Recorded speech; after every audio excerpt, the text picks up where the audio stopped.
Nagpunta kami sa iba't ibang motor company para humanap ng motor na babagay sa aking beauty.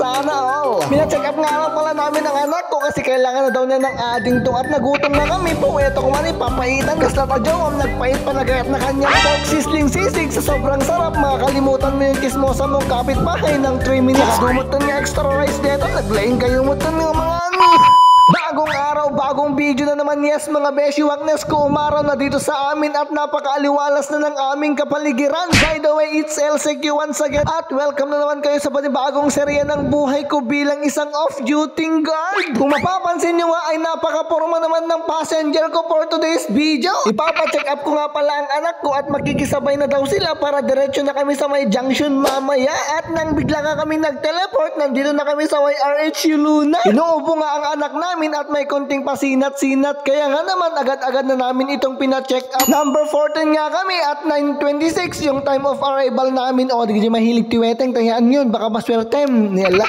Habang naghihintay nga kami, naglalambingan muna kami ng anak ko.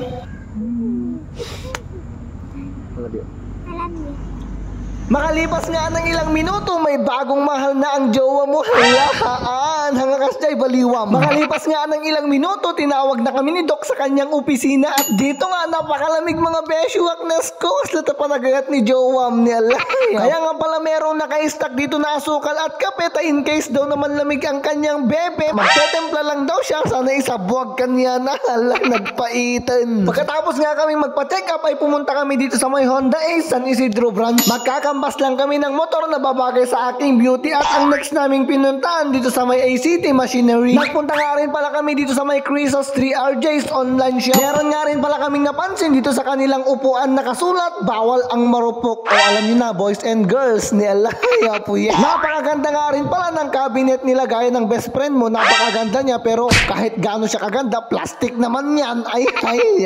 Joke lang. Meron nga rin pala ako dito nakitang sweet rose po. Nagsarap George. Okay, fast forward na nga tayo at dahil inabutan na kami ng tanghalian, dito na kami sa Iras Mickey House nagpunta. Papaitan nga pala ang inorder ng biyanan kong babae, tapos ni Bakit pumikilat tamat. Pork sizzling sisig nga yung inorder ko for today's video dahil iisa lang yung rice niya. Di nag-order nagtiupat no ko. Halaya. Kasano ka dakkel tabito kami. Hindi na nga rin pala ako nagpatumpik-tumpik pa. Ako yung nag-first bite not may kayo natagikinan tayo.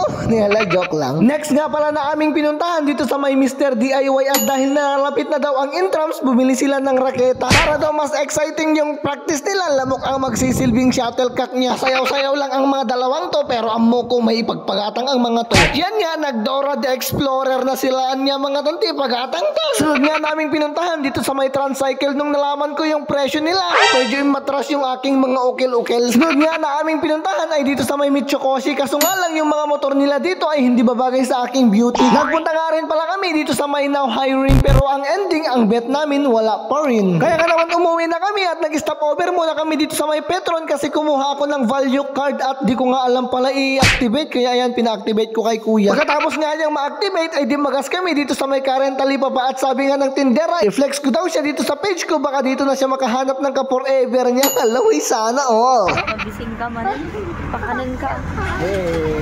Pakanan na ko na kanan na. Ay, Kinaan ka.